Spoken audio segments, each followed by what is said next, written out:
Good evening, everyone. We will wait for a few more minutes and we will start the session.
Good evening, everyone. So, welcome to the third session of Hands on Python. And I'm Himaja, and today we will resume with what we started in the last session. So, let me share my screen quickly.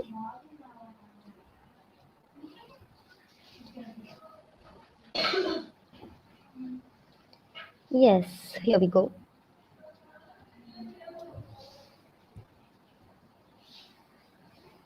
Is my screen visible?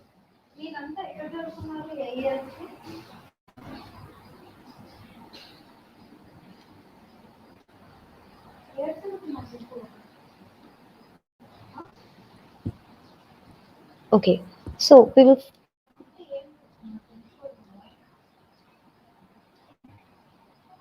Is my screen visible?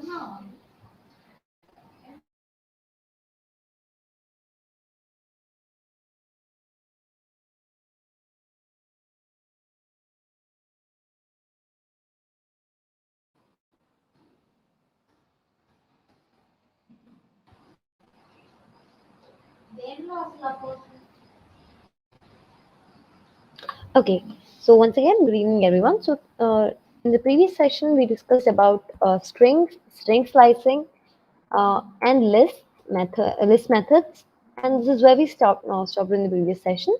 So yeah, as we already saw the different string operations that can be done, and also the different string methods that are available, and we so discussed the different operations that we could perform on the strings basically. And we went on with string slicing. We learned about what slicing is and how the slicing is done using strings. And I also told that string slicing is slicing is similar in all the aspects, such as lists as well. And one of the questions that we received last week was, what are the applications of slicing? So to answer that question, yes, slicing is used in when we are dealing with data, when we are taking some data and want to perform some operations on it, which we will deal with in the further sessions when we deal with the when we deal with the machine learning algorithms. We have to take the data and we have to sort of clean the data, so we have to take only some particular amount of data. In such cases, slicing is useful for it's basically useful in while dealing with the data frames. We'll get to that sooner. Okay. And yeah, these are the lists, and we discussed about the how a list is written and how it you know operations are performed on it. So yeah, as we discussed, it is a mutable, or it is a mutable data structure in Python, which means we can change it, and it has got ordered sequence of elements, which means in simple it has indices. Okay.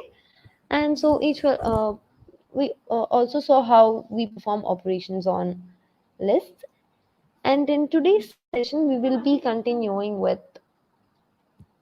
yeah, we also discussed the list methods. And yes, we will be discussing the tuples today, and also another two interesting data structures. Those are dictionaries and sets. So these are the questions, these are the two topics we will be discussing from data types in this session. And along with that, we will be discussing the functions. We will enter the functions today. Okay, so let us get started.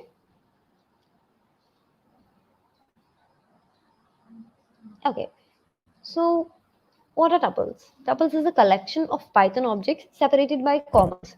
It is just like the way it's very similar to lists, but the only difference is that we write the list in square brackets and here we use a round brackets. That's what we have written here as well.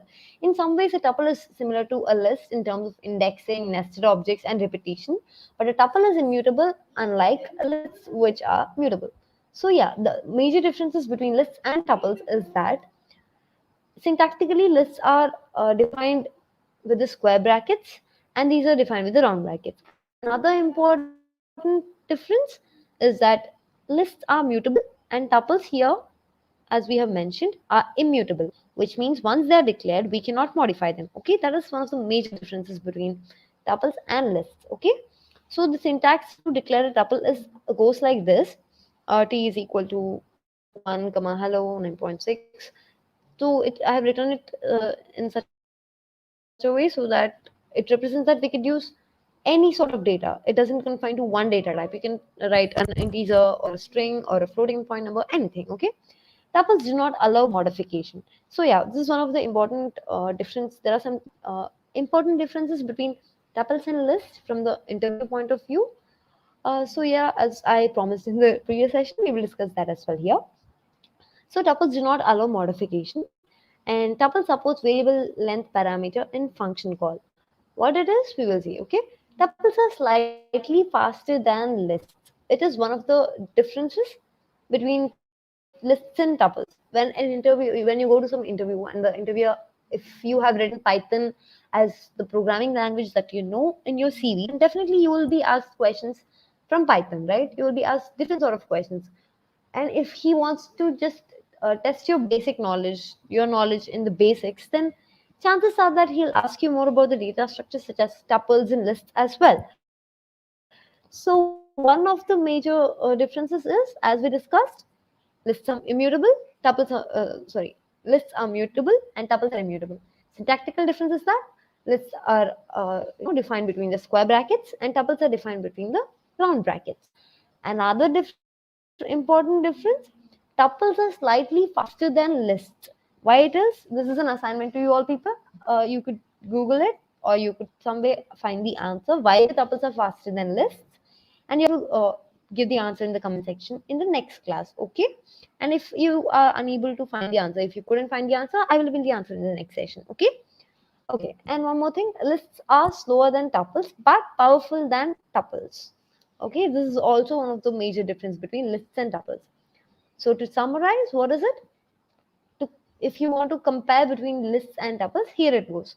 Lists are mutable, tuples are immutable. Lists are written defined between the square brackets, tuples are defined between the round brackets. Lists are slower, tuples are faster. But lists are powerful than tuples, okay? And tuple supports variable length parameter in function call. These 3 points, the last 3 points, this is an assignment to you. I want you all to find the answer. Like, I want you all to give a brief description of what these 3 lines mean and why they mean so in the comment section in the next week, okay? And yeah, we will come to the hands-on part sooner. First, let us go through the slides first, okay? So yeah, dictionaries are unordered set of comma-separated key-value pair enclosed in a curly braces. If it's a different concept, it's slightly different from lists and tuples, but it is one of the major useful data type. Okay, as we can see, the word is unordered, which means a dictionary do not have any indices.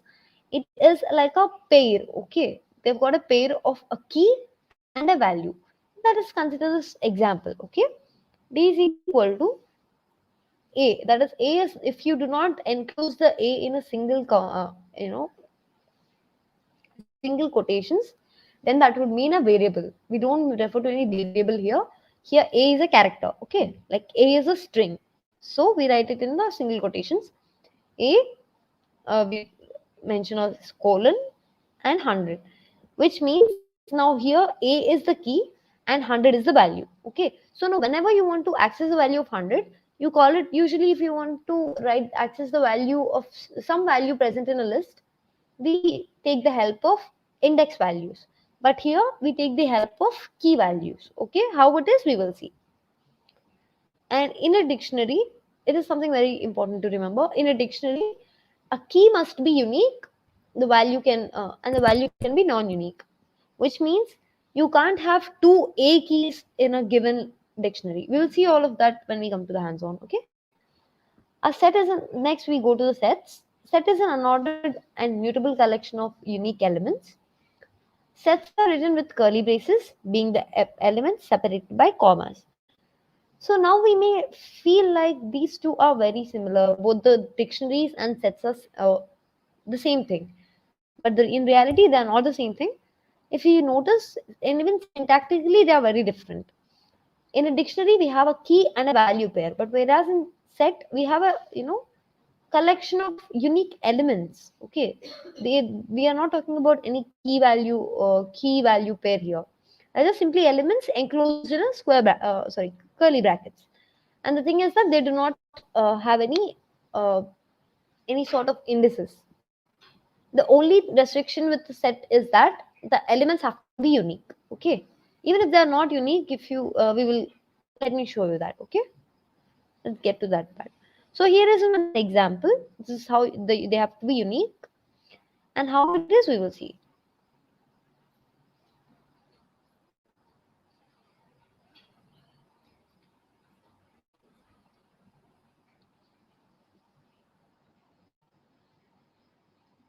Okay, it will take a while.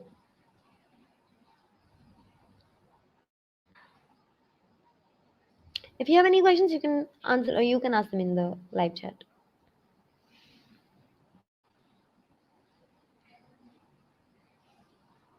Okay, so yeah, these were the different operations that we saw last time. What all the different operations that we can perform on lists, and we also saw pop, extend, copy. We saw all of these. Why copy is important? We saw all of these. I hope you remember. So here it is. These are tuples. Okay, this is a very simple example of tuples. You see, we wrote. See, this is the syntax. We enclose them in a round brackets, and we wrote the different values. We can also include something like, something like this.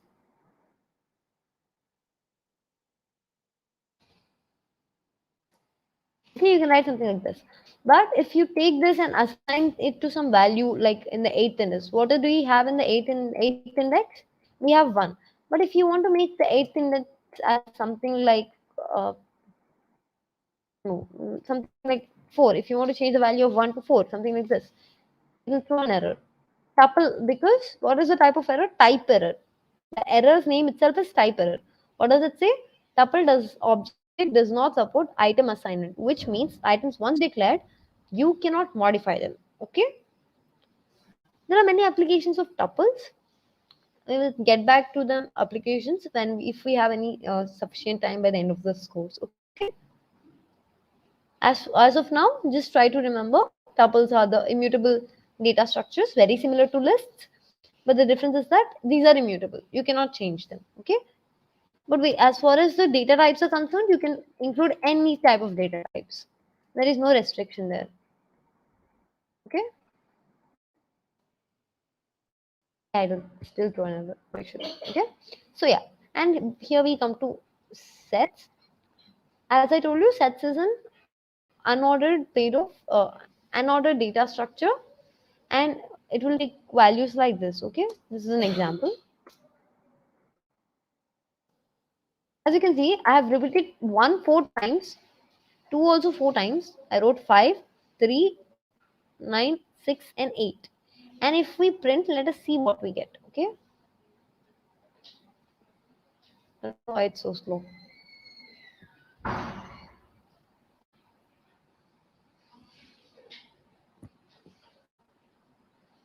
Okay.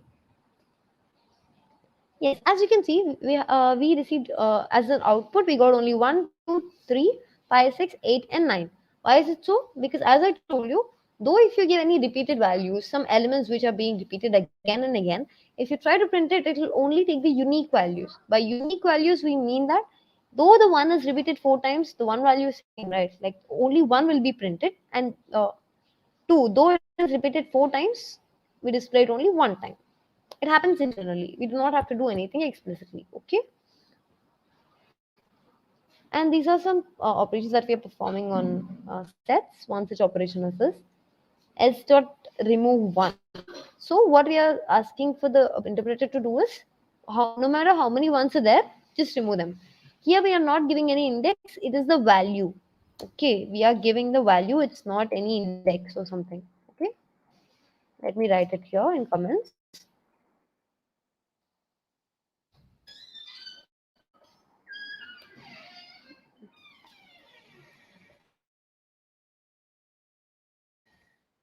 Okay. It's not index. It's yeah, throws an error because you already removed it, so there is no such element. That's the reason it's throwing error. Okay.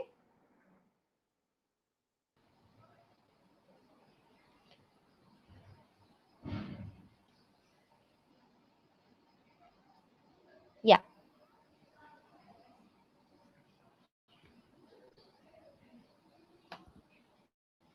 I think my internet is being slow. That's I don't know. I don't understand why it's very slow today. Anyway, so now as you can see before, I've printed yes, and we got the values 2, 3, 5, 6, 7, and 8.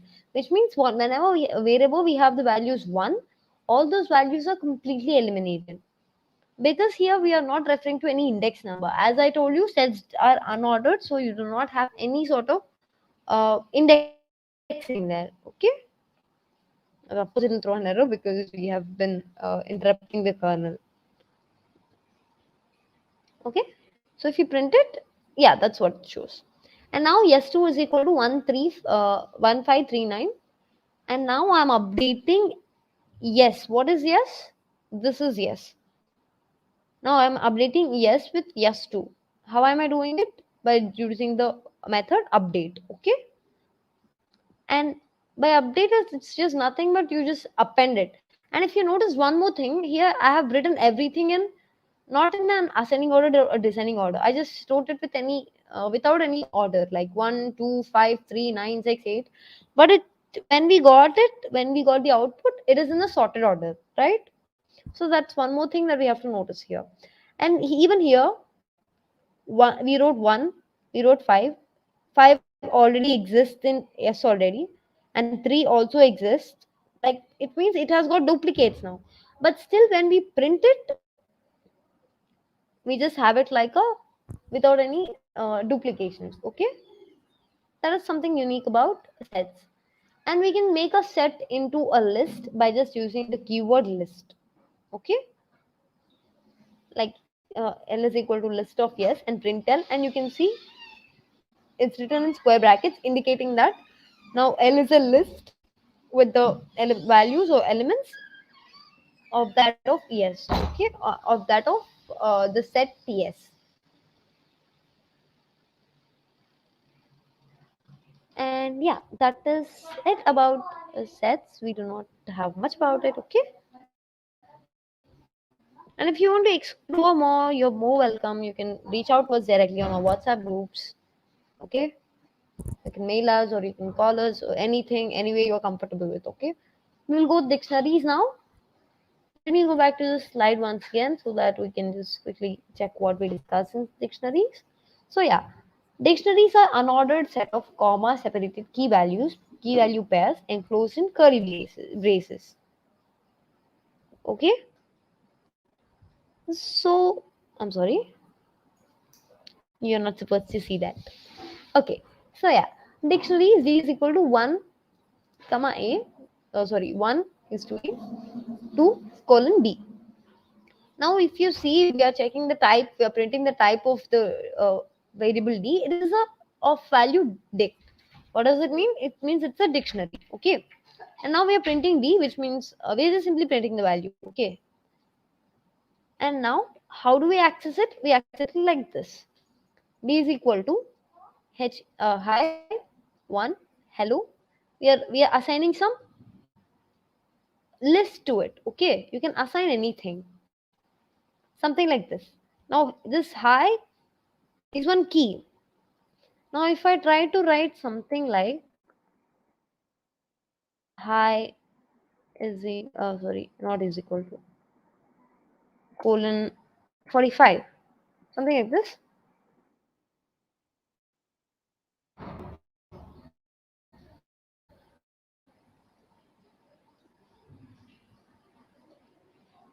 It will take the latest value. What is it? Where is it? Yeah. So what happens when we do try to do something else like this? It has to be dictionary. Why is it? Because first of all, we have taken hi, we have assigned some value to it. Then we took hello, we assigned some object, we assigned a list to it, and thereon we took the hi again, and now we changed its value to 45. Now, if we have noticed, hi's value is 45 here. The key value key high has got a value 45. Why is it? We have updated it. Okay, I thought it would throw an error. I'm sorry, but I was wrong. It doesn't throw any error, but at the same time, it will not give you correct values. Okay.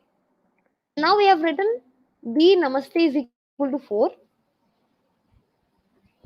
and we are doing something like this. Whenever we do something like this, now this d will become these will be equivalent to a high of 45 and hello of how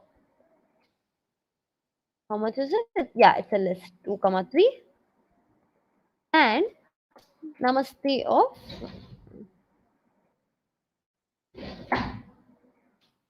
4. Okay, that's what we are doing here. Now, when you print D, this is what you get, like this whole value. And now I am deleting del. We are calling some operation like del D of high. Now, what are we doing? The value that this key holds, this whole key value pair, that entire thing has to be deleted from dictionary. Okay, that is what this method is doing, not this method. This del operation is doing. So del operation is to be only performed on keys. Okay, let me write it in the comments. Del operation is performed only on keys.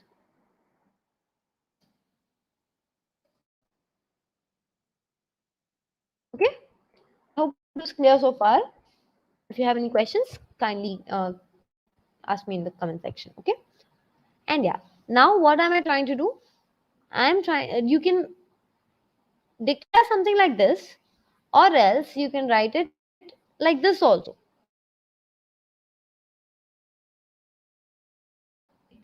Dict is the keyword for dictionary. Okay, DICT is the keyword for dictionary, and you can write it as a list of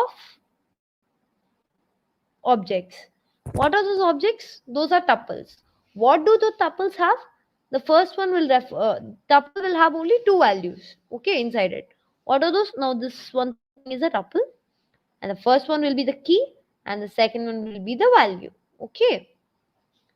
And now if you just simply print something like print d dot keys, if you want I can run this for you. You see, you get that. If you print something like d dot keys, it will print all the key values. Now let us try this with cap small d. Okay. The keys are hello and namaste. See, you got hello and namaste. Those two were the keys. That's what is displayed here. Or you can do something like this. For key in B, print key. Okay. Key is the key. You have to do something like this. Okay. You can either do this, like when is this line of code is useful, I'll tell you. If you print d dot keys, you'll get something like this, dict keys, and you'll get in this format. But you do not want it like that. You want it to be like a bit more neat and everything. Then you can go with something like this. For key in d, print key. You can write something like and comma. No, let's keep it simple for now. Then it will come one after the other. Okay. And same thing goes for values also. Here we have printed keys. Here we will print values. Now for I in D dot values, you can just print it like this. Okay, one after the other. For IJ in D dot items, print IJ. Okay. Now key will refer to this only key. Okay. Like when you're saying key, it will refer to this part. When you say value, it will refer to this part. When you say item, it will refer to the whole thing. Okay. So now for I comma j in d dot items, it will print I and j, which means first I will correspond to the key and j will correspond to the values. Okay. And thus in that format, these will be printed. Or let us try something like uh, capital D dot items. Let's try. If you can see, all the items are printed like this, just the way we wrote them here. Okay, this is what happens internally. I hope it is clear so far. Okay, so the uses of dictionaries in the real time, like in the real world, is that.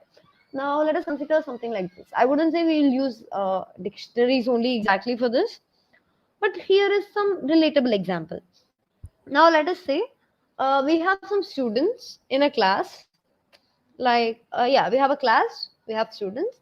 Now I want a dictionary with some subject S1 in such a way that we want to store the students marks in a sum subject. Okay, now we can make use of dictionaries. How can we do that?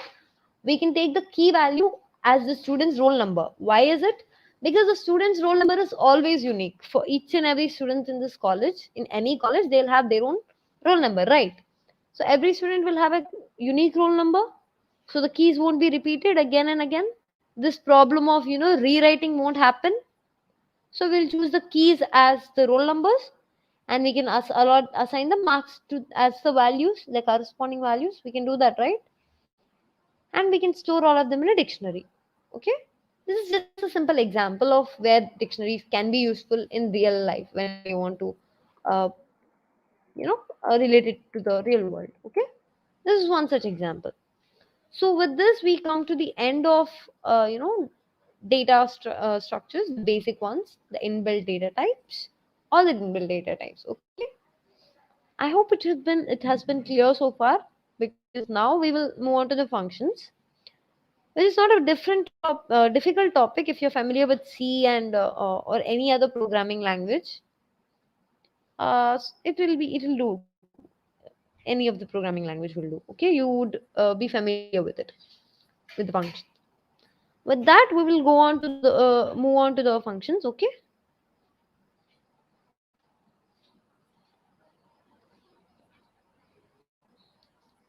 Okay. So for functions,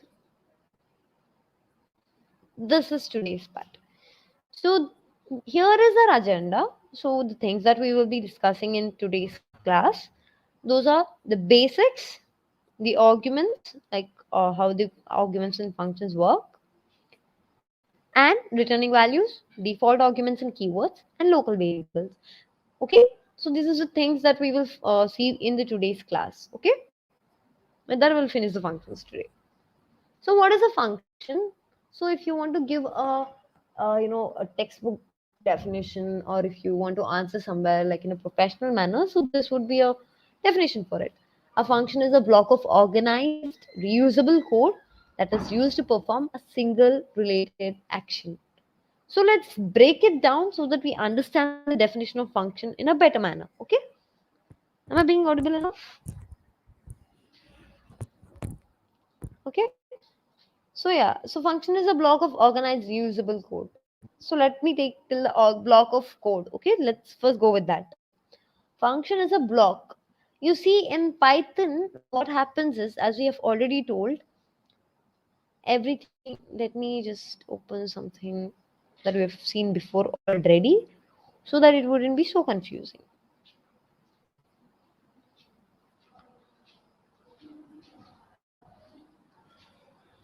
Not this.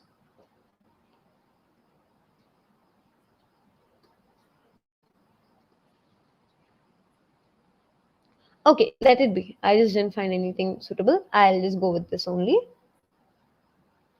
Um, Let me insert a slide. Yeah.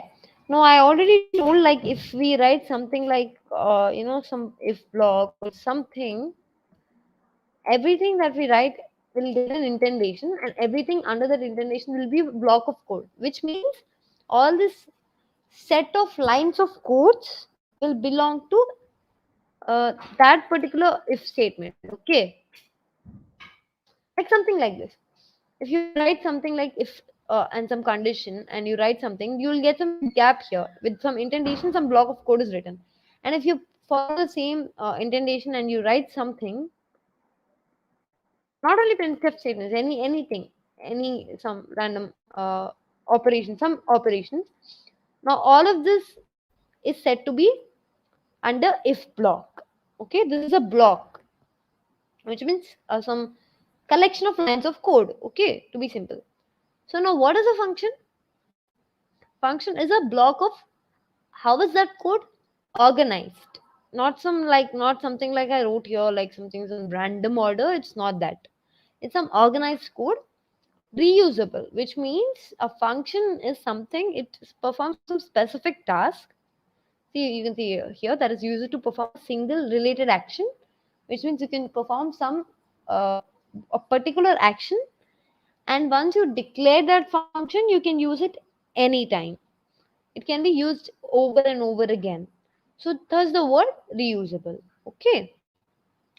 And we can pass some values to the so that is what a function is. Just basically it's just a a simple to say it simply, it's just a block of code written under some name. So whenever you call that name, that block of code will be executed.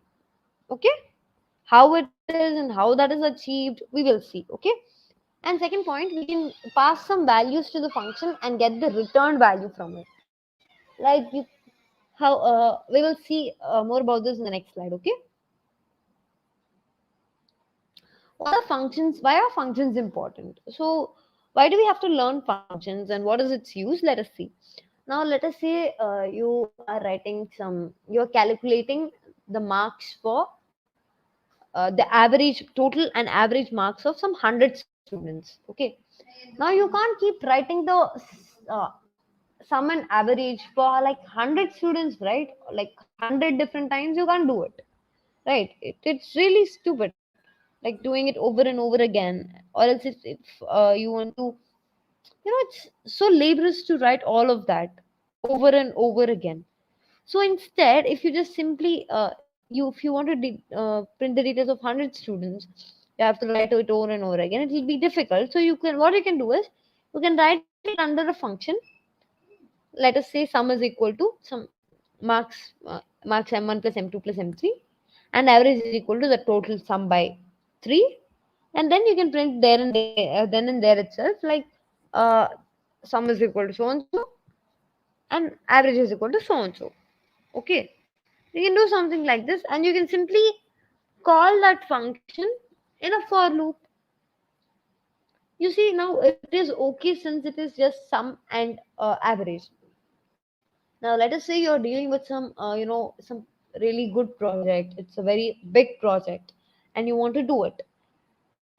It's not like you can, and you want to use some line of code. Let us say some operation has to be done many times in many cases.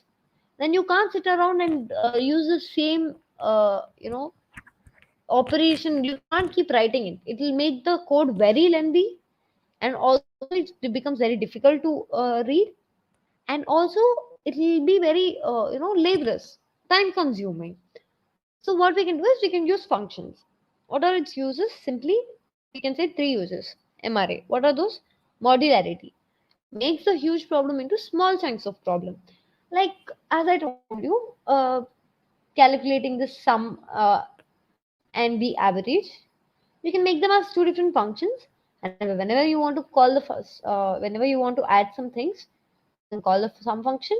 And whenever you want to write some make some average, you can call the average function, right?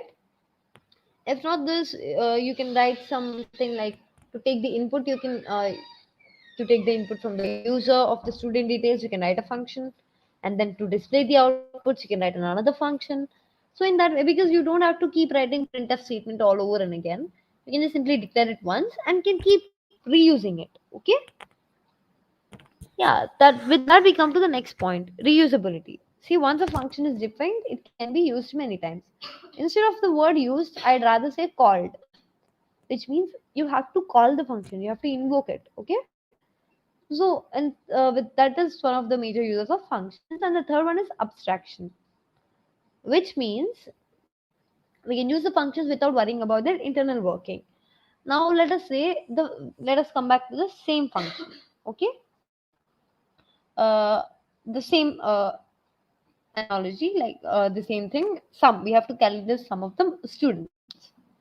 Now, you see, now whenever you're trying to find the sum of the students, you can just simply call them sum function, and you don't have to worry about what it is doing inside.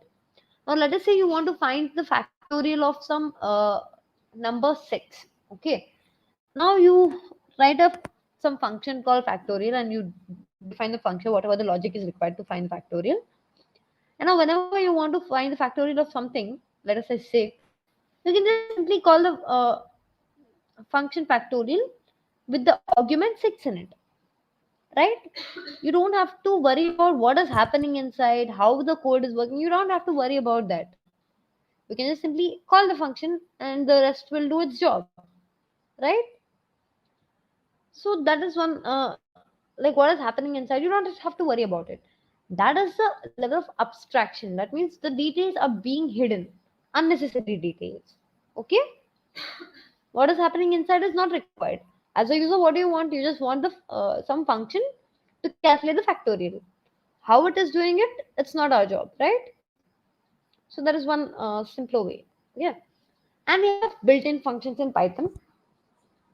Python, like any other programming language, has got built-in functions and supports user-defined functions as well. Okay, what are built-in and user-defined functions? Built-in functions are that are already there. Okay, like in the language itself, like when there were, uh, the interpreter already has it in the library. So those functions are already predefined. All you have to do is just simply, yeah, you just simply have to call that function. Okay, here are some of the examples of built-in functions. Instead of watching that, let's go to this. Now let me tell you one of the most familiar function that we have been using all along. It's very simple. It's print. Print is also a function. What is it doing? It's displaying. It's displaying the values, right? So print is also a function. See, this isn't displaying. It's doing some job. If it is doing some job, it's a function. Okay. Yeah. So these are some of the user defined. So these are we get all these from math library, import math. But yeah, we can simply do it like abs of -1. Abs is absolute value. Okay, like I don't know if it is absolute. I do not know the full form of it. We'll know. Okay, so -1. So what is it doing? It's just like modulus in usual mathematics term. Modulus. What is it? It just returns a value. Like even if it's -1, it will take out the minus, it will chop off the minus and it will return one. Okay. And in the same way, you can try it with some other examples also. Or else if you try to do it with some positive number, this number will be displayed. Okay. So max function just returns the maximum value in the given arguments. Like we gave 1, 5, 3, 8, it returned 8. Or these are quite simple. And sum. For sum, we are giving a list and we are giving the numbers, and the sum of all those numbers will be taken. Let's see how this thing will work.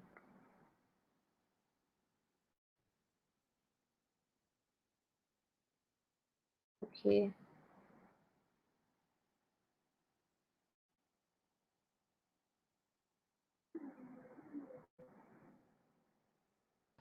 Yeah, sorry about that. So yeah, for this you have to, for some function, you have to use the list because see the type error is int object is not iterable, which means it has to iterate through that, and int object cannot be iterable. Only lists can be iterated. Okay, you can access each and every value of the list at the indices, which is not the same thing. In integer values do not have the index values, right? So they cannot be iterated. Okay, so this is how we do it.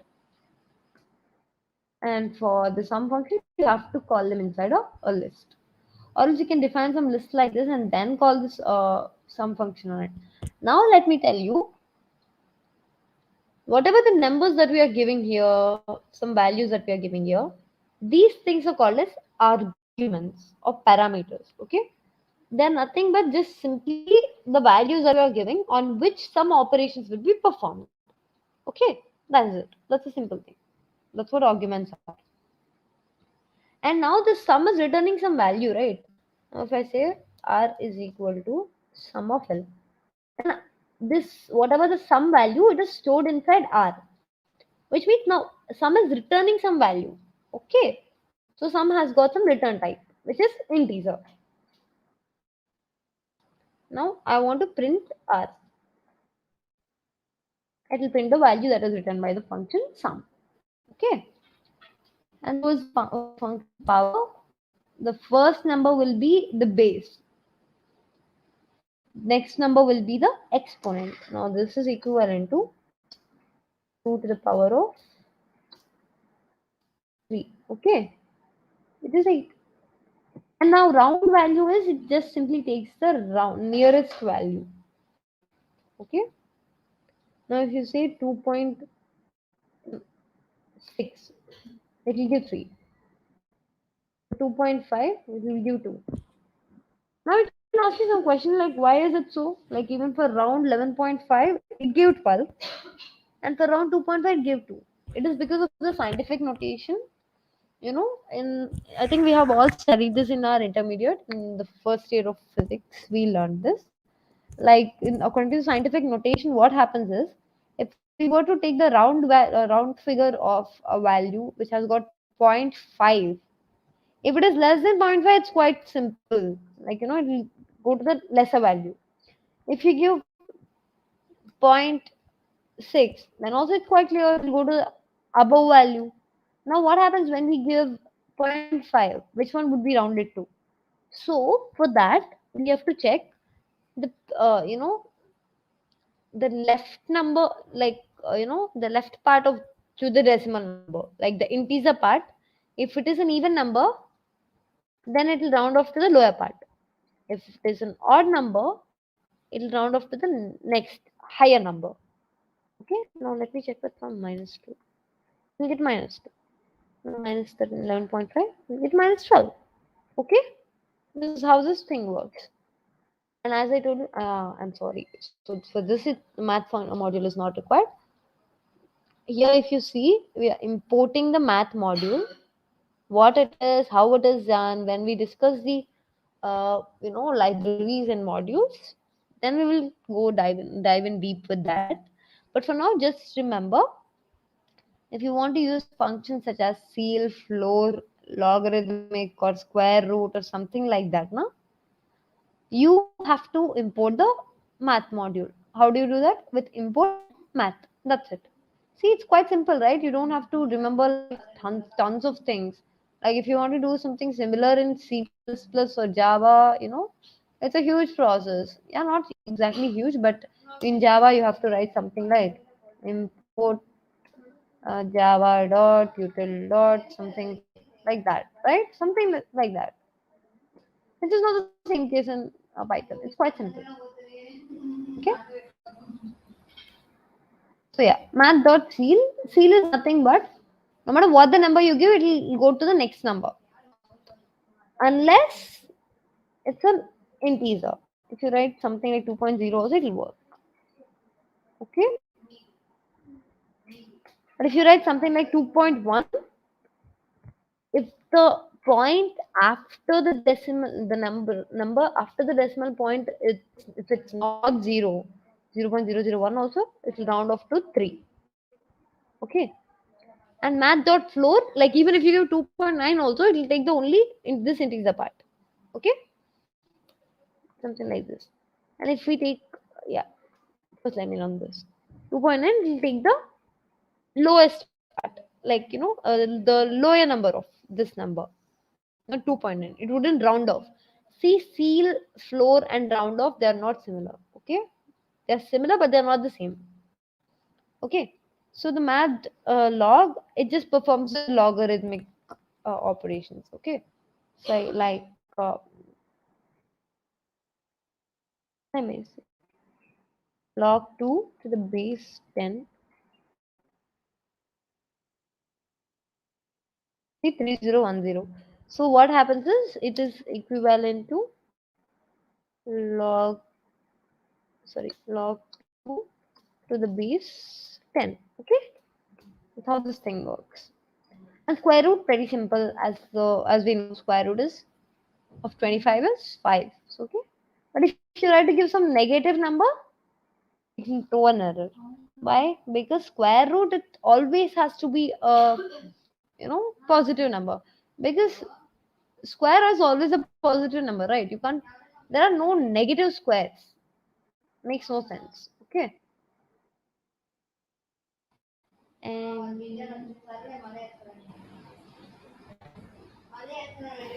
yeah, ASCII values. So ASCII value, which means if you're familiar with C, if you are familiar with one of the programming languages, with C language, it is quite easy to understand.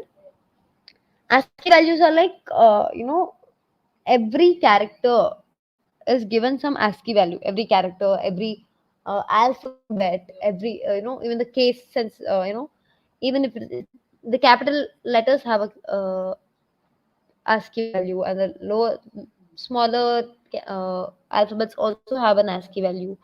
The numbers have some ASCII value. The number character has, uh, you know, number characters also have some ASCII value. You know, so if you want to find the ASCII value of some, um, alphabet, you can use the function ORD. Okay, same thing. And ORD of 9.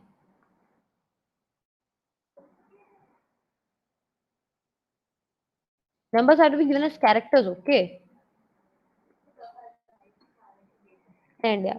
Now, if you want to find out what is the character at some given ASCII number, then you can use CHR, which means the character at that given, at that ASCII value. Okay, that is what it says.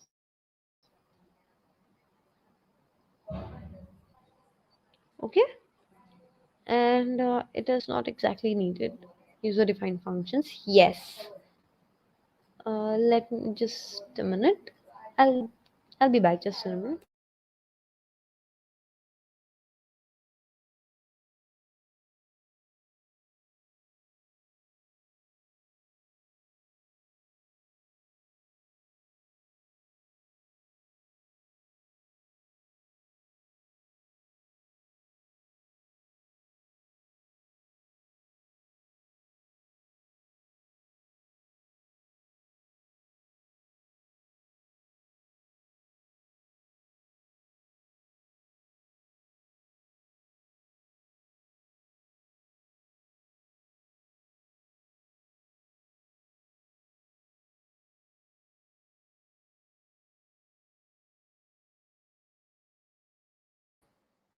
Okay, I'm sorry about that. I'm back.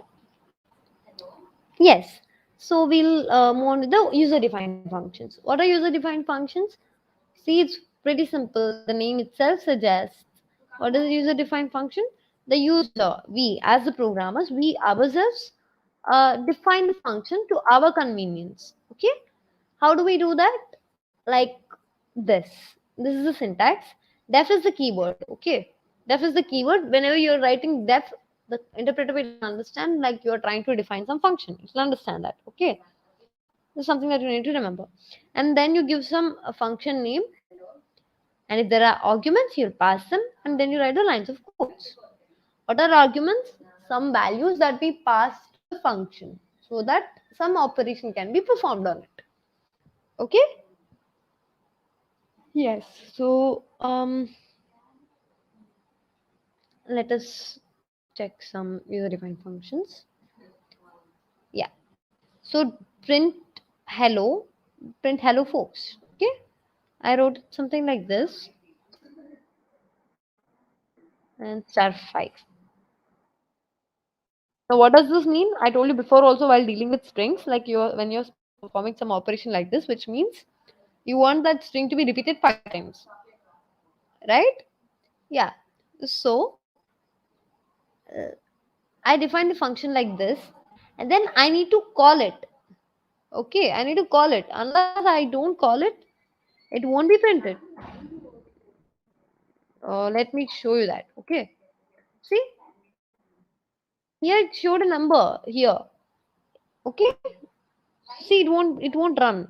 It ran, but it wouldn't give any output. If you're expecting some output, you have to call it. When you call it, you get the output. See here, I called it hello, and then it ran, and the output is this. Okay, and now we are defining some other function called square, and we give power x comma 2. And what is that? In return, we are calling it again, and we got this value of x comma 2. What is x here? See, this is argument now. Okay. Def square of x. What is x? X is a parameter. What kind of parameter? We are giving an integer.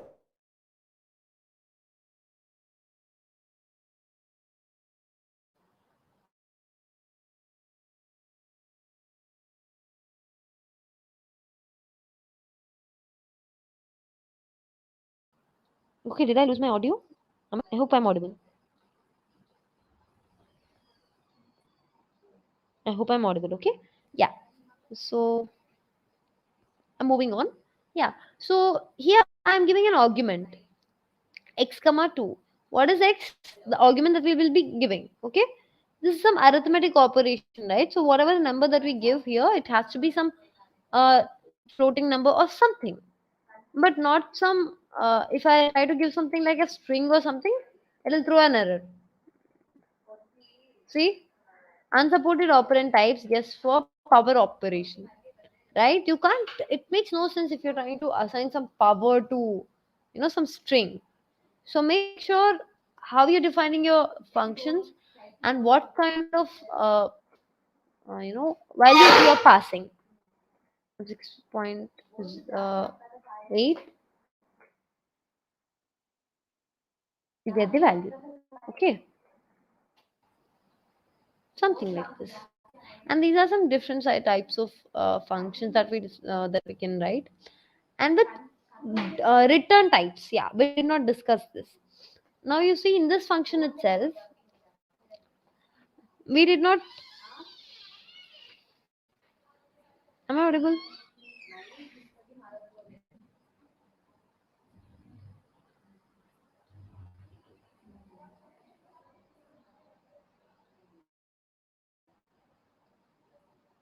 Am I audible?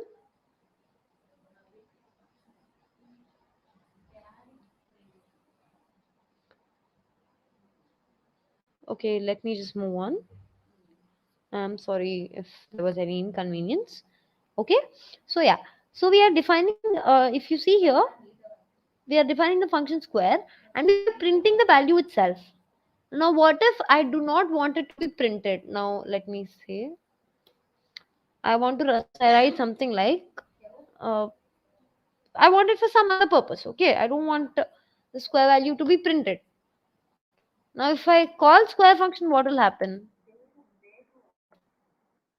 Okay, now let me take something like this. Area is equal to square of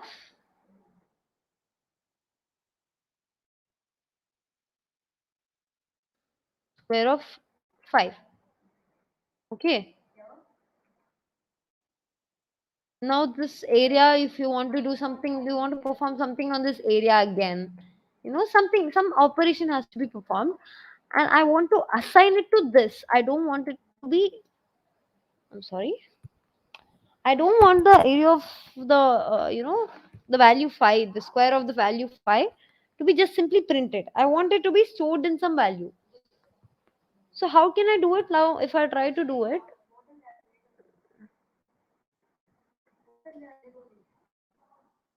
it will be printed, but I want it to be assigned to it. Okay, it's just simply being printed, you see. Now if you try to write something like print area, print area, none. Why is it? Because nothing is being assigned to it. No matter if you write it also, nothing is being assigned because square is returning nothing. So what can we do? Instead of print, you can return something like this. You know, now what will happen? Area or whatever the value is there, whatever the computation that is performed here, that value will be returned. So whenever this function is called, the control will go to this, perform the operation, and return here. Okay, and this value, this is returned, right? Now this value will be allotted to the variable area. Okay, the value of area. Hey, here's something like this. Yeah, I had to use the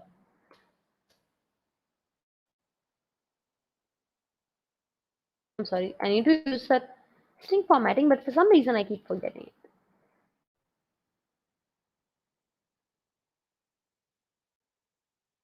Okay, let's leave it for a while. Okay.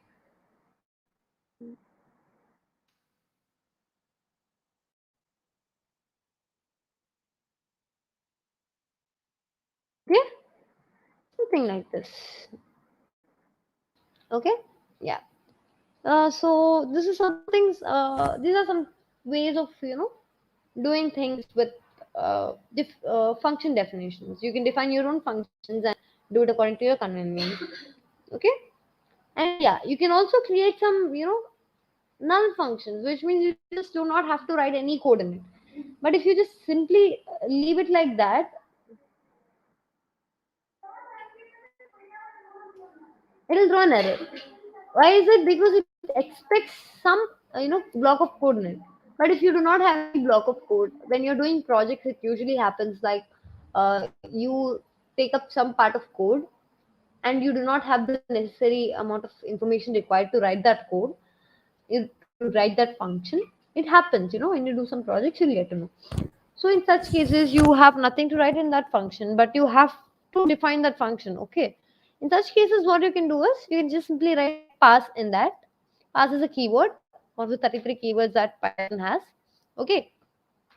And if you write something like that, and now you define the type of fum, I mean, fum is the function name here, it'll say it belongs to the class function. Okay. And these are some examples. Hmm. And yes, with this we come to the default function parameters. Okay. So what default function parameters are like, yeah, you can see it here. Not this. Let's do one thing. Okay. So now we have this function def hi is equal to x is equal to everyone. Return welcome plus x. Okay. So now what I'm trying to do is let me take something like name is equal to hi. Now I want this name to be printed. Now it will by default it will print welcome everyone. Now in case if I give any some sort of parameters like this, some parameter inside it.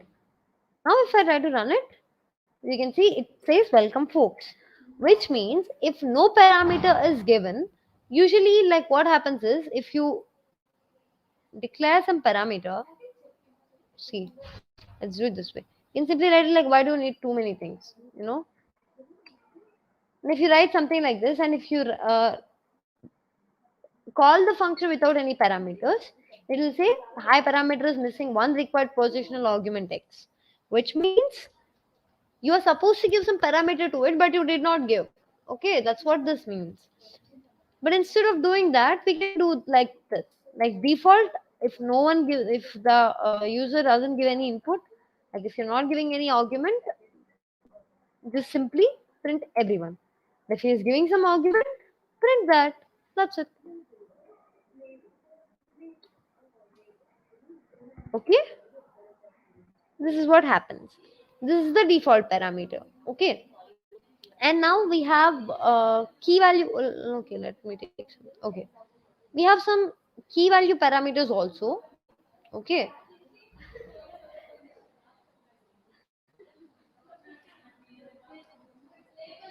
Let me tell you what the key value parameters are and how they are useful, why do we use them, and everything.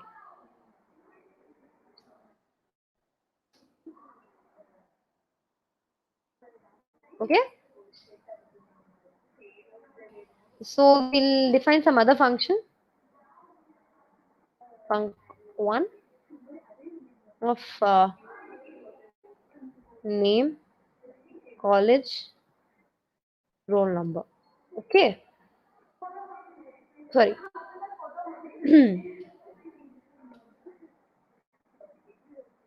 Print name, comma college, comma roll number. I'm just simply taking a print function, print line of code inside it, because now I don't, to be honest, I'm not, I do not want to, write a lot. Okay. And yeah, now let me say function of func1 of Himaja. Oh my god, sorry. GPREC. Why am I giving the college name already? Himaja, comma, GPREC, comma. What is the roll number? Let us say something. 210. Okay, whatever. Now this will, the entire thing will be printed properly. Okay. Since it's let me take college instead of college. I'll take um okay. Let me take CGPA. Okay, something like this.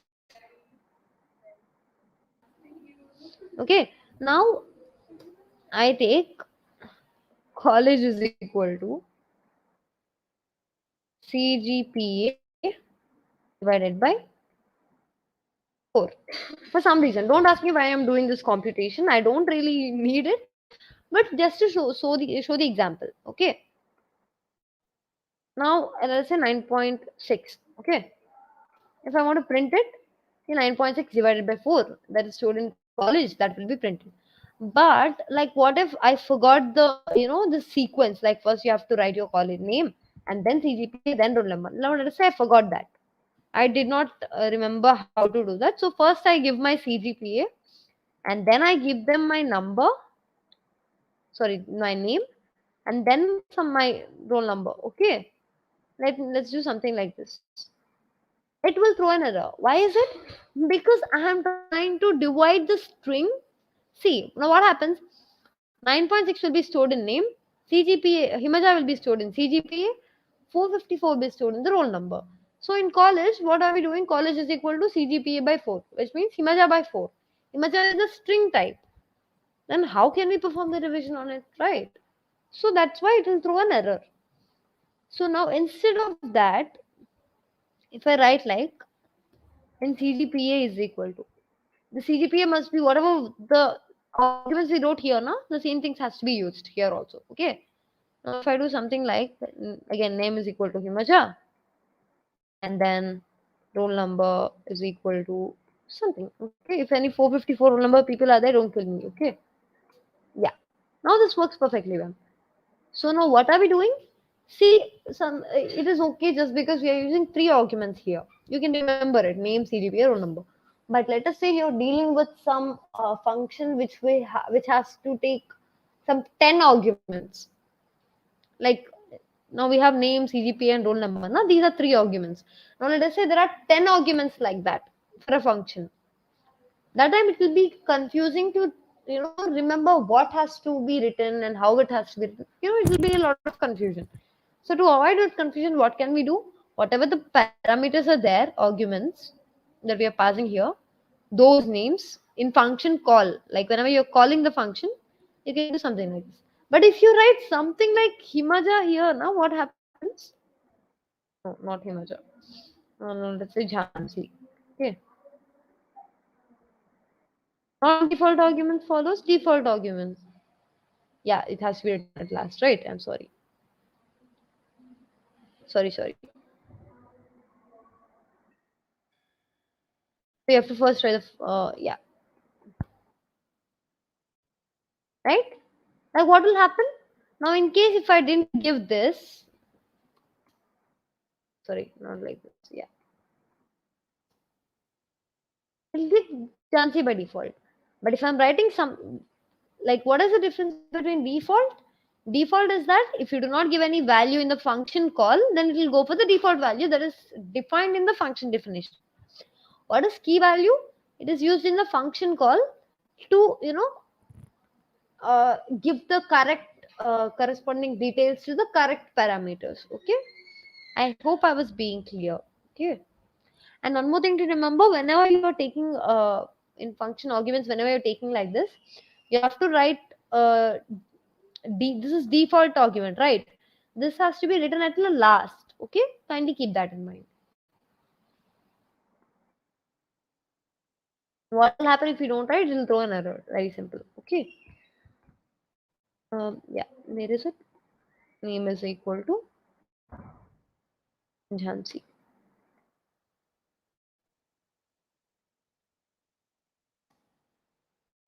There are two. Oh, sorry. Yeah. Okay. That's how it is. Yeah, and recursion and scope. With that, we will conclude this today's session. So yeah, we'll go with the recursion. So what is recursion? To be very simple, recursion is calling the same function again and again within the function call itself. Let's not make you confused. Let's see here. Okay, def function print x something like this, some condition, and then function of x minus 1. Like what are we doing? We are inside the function itself. We are calling the same function. Like the function is being called within the same function. If you're familiar with C language, you already know the recursion. But the only thing is that we're just simply changing it here. What are we doing? We are just simply changing the syntax. The syntax only differs. Okay. So what are we doing? So let me take it. And how is it being recursed? Whenever you are using recursion, you have to change the values of the given parameters. Now let us say if I write the x here, what will happen? This will execute infinite number of times. It will go to infinite loop. Okay. See? It just keeps printing, goes on and on and on and on and on. That's it. Okay. It won't stop. It will keep running. You see? So you have to interrupt it again. So what can we do? We have to modify the values. Okay? Yes. So again, you have to write some condition to exit also. Right? Because now you see, if x is less than or equal to 0, if this condition doesn't exist, let us see what happens.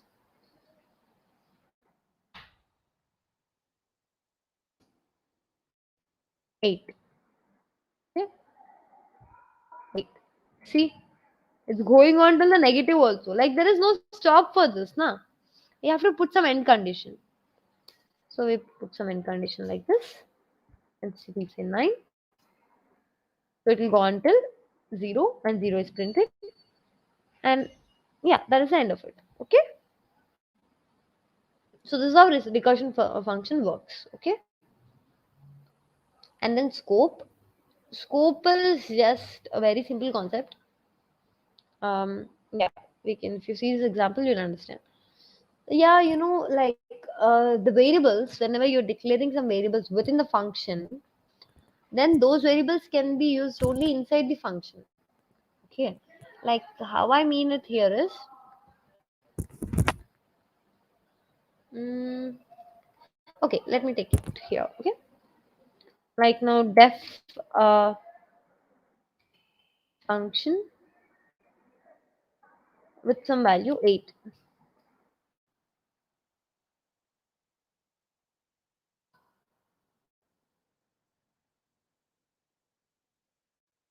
Now s is equal to n plus 1 int s.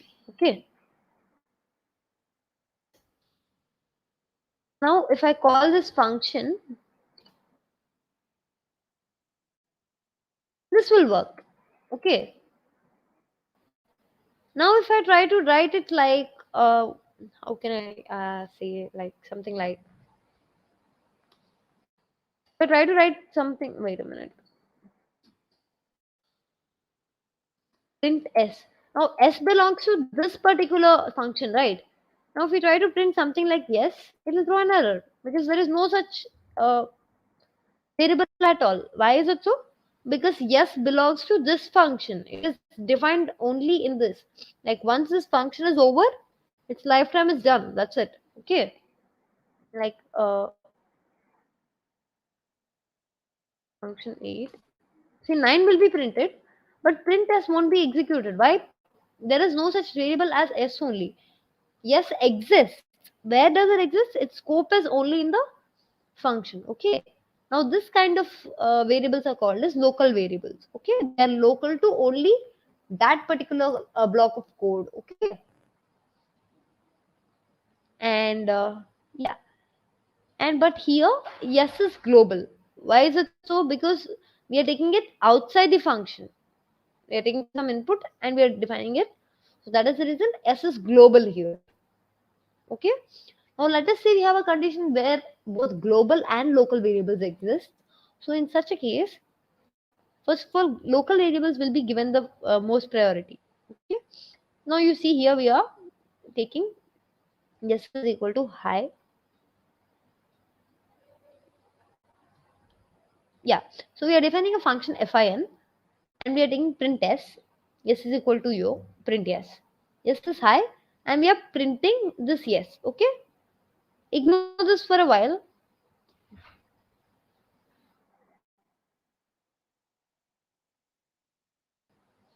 Just a minute. Yes. Okay. Something like this. And yeah, s is equal to high.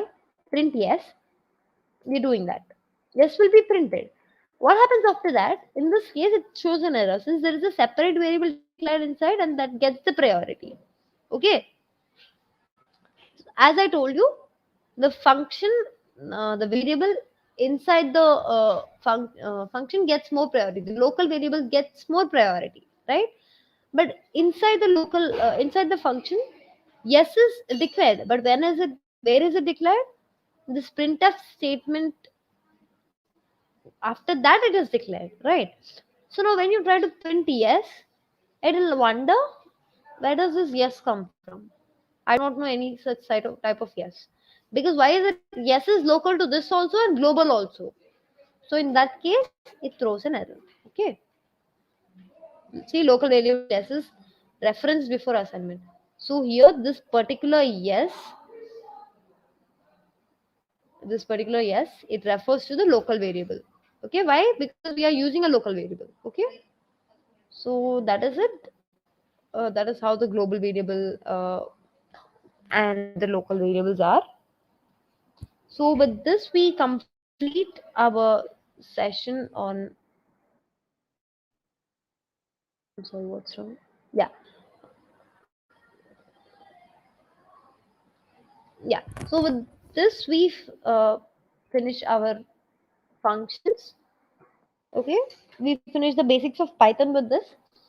And if we just quickly look back at what all we discussed in the past 4 sessions actually, if we look at all of those, we'll send you. I'm sorry we've been telling you that we'll send you the um you know PPTs, but we are so sorry about it because we have been busy as well, equally busy all of us. So we will send you as soon as possible, but we will send you for sure. Okay, even if it is delayed, we will send you. Okay, don't worry about it. But this will finish the basics of Python. Okay, and in the next sessions we will be discussing the object oriented programming, which will be dealt with by one of our team members. I request Pavanana to take over the session.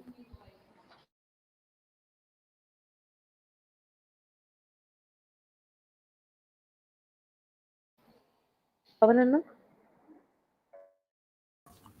Yes, Himel.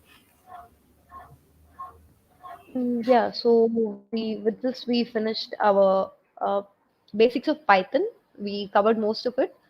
We covered the data types and we covered the basic inbuilt data structures and also the lists, tuples, and the various methods that can be performed, strings, and also in today's session we finished the functions also.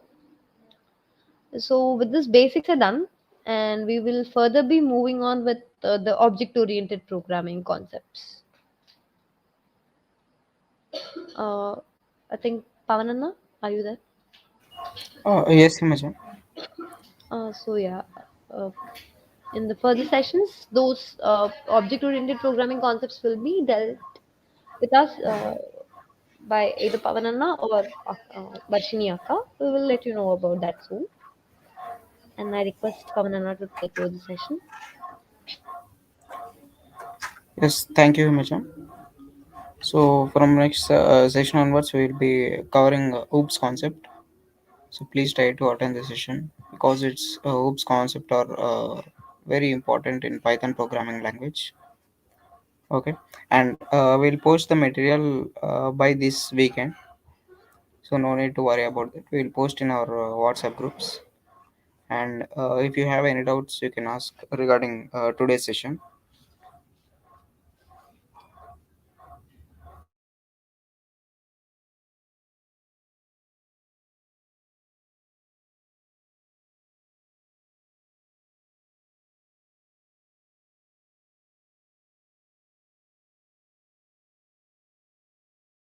Okay, if there are no doubts, we can close the session for today. Thank you, everyone.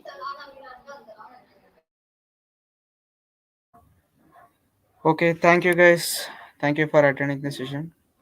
And kindly attend the next session also. So we will cover OOPS topic.